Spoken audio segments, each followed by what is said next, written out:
عادل الجبلي. الله يبارك فيك. اللي نسولوا عن تحضير هون، اسمها هي هذا اوراق الفجل. تفضل. وهذا اوراق السدر. باذن الله ربنا سبحانه العظيم ان الحمد لله نحمده ونستغفره ونعوذ بالله من شرور انفسنا ومن سيئات اعمالنا، فمن يهدي الله فلا مضل له ومن يضلل فلا هادي له، واشهد ان لا اله الا الله واشهد ان محمدا عبده ورسوله. الحمد لله. غنبين لكم واحد الطريقه فيها خير كبير. الحمد لله تنشدوا قنينه ماء.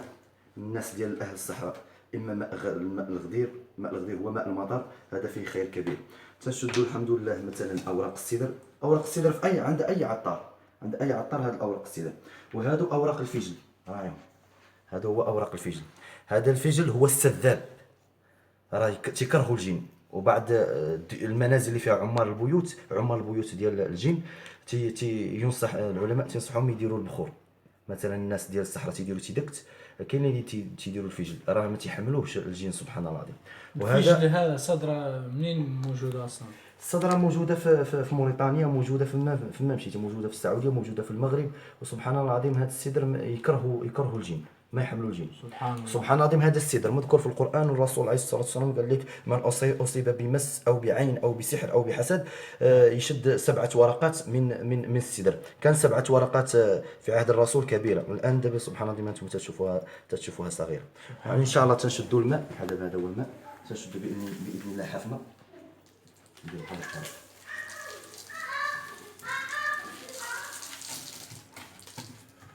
واخا تيتكب على الارض ولا شي حاجه، الانسان تيعاود يجاوب، ولا حفنتين على حسب الانسان. هو تيدير عاوتاني حفنه بحال دابا هنا درنا في هاد القنينه حفنتين ديال السدر، حبتين ديال السدر تنديرو الفجل. والفجل راه سميتو راه فيه الشوك. الفجل راه فيه الشوك. الانسان اللي غيقبضوا له ولا السدر يكون داير واقي، ولا مهم غير ياخذ واحد الحذر لانه فيه الشوك. بسم الله.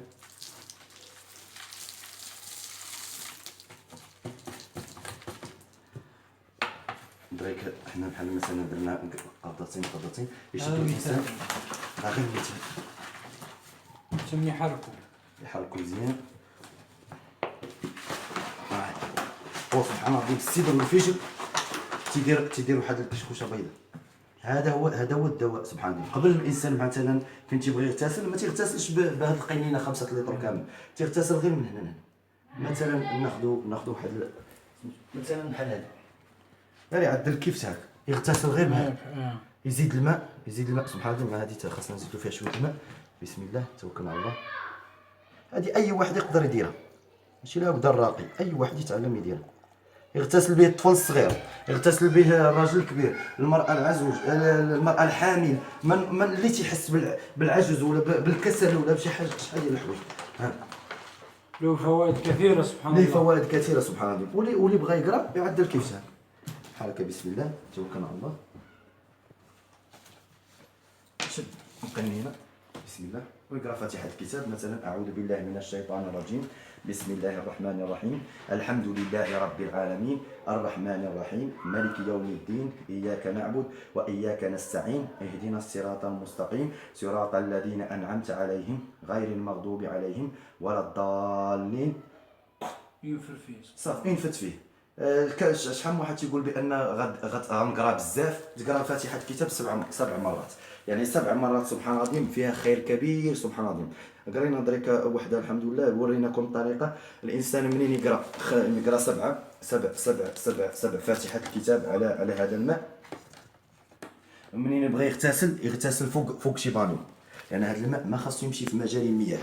تنعاودها وتنكرر، ما خاصو يمشي في مجاري المياه. يغتسل الانسان تيغتسل فوق البانيو. منين يغتسل سبحان الله العظيم صافي هذاك الماء يكبوا على الشجر او على النبات، وسالت القصه سبحان الله. يكبوا على الشارع ماشي. هذا الماء سبحان الله العظيم يقدر يديروا الانسان 3 مرات. مثلا اغتسل الاثنين، الثلاثاء لا، الاربعاء، الخميس ما يغتسلش، الجمعه وغاديه، نهار ونهار لا. وفيه خير كبير. قبل ما يدير مثلا الاغتسال يعدل كيف تاني سهل صافي. ويكب الماء ويغتسل. لا ما يشرب هو، يغتسل به. فين يكب الماء يخلي الماء على الزلط ويقلع كل شيء. كاين اللي يسولني انا دريكه في الفيسبوك ولا في الانترنت ولا على الهاتف يقول لك انا عندي العكوسات. العكوسات راه منها العين، منها الحسد، منها السحر. كاين اللي كاع ما يامن بهذا الشيء، ما يامن لا بعين لا بحسد، ولكن العين حق والحسد كاين والسحر كاين. الانسان منين يغتسل يعدل كيفتين، خلي الماء السخون ديال الدوش ديال الحمام، يخلي الماء السخون ديال الدوش ويعدل كيف هاك ويمسح مثلا على راسو، على لحيته، ولا كانت المراه على شعرها. عرفتي سبحان الله العظيم، مثلا غير هذيك تحط الماء هذاك هو الداء يخرج سبحان الله. والناس اللي فيهم المس ويسمعون سبحان الله، اللي فيه المس وفيه الجن يتكلم، تتبع الرقيه الشرعيه ويتبع الاغتسال بالماء البارد. اغتسال الماء البارد فيه خير كبير. الله سبحانه وتعالى قال في سوره الصاد الايه 44 قال اركض برجلك هذا مغتسل بارد وشراب. يعني الماء البارد فيه خير كبير، واي واحد فيه المس ما يدوش وما يبغي يدوش بهذا، ويعكزوا الشيطان على هذا، ويعكزوا الشيطان على الحجامه، ويعكزوا الشيطان على الرقيه، ويعكزوا الشيطان حتى على الزيتون والتمر. لما تياكل التمر والزيتون فيه مس، صافي 1 زائد 1 يساوي 2.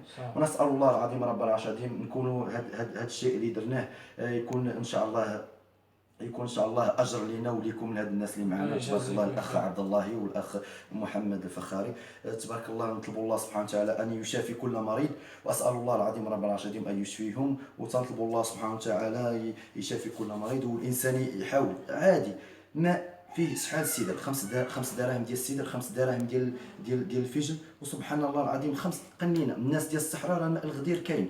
الناس اللي في الداخل اللي في المغرب يشدوا ماء ديال البحر ويديروا ليه كيف هكا، يعني يعملوا نفس هذه الطريقه. والحمد لله في خير كبير. يلا السلام عليكم ورحمه الله وبركاته.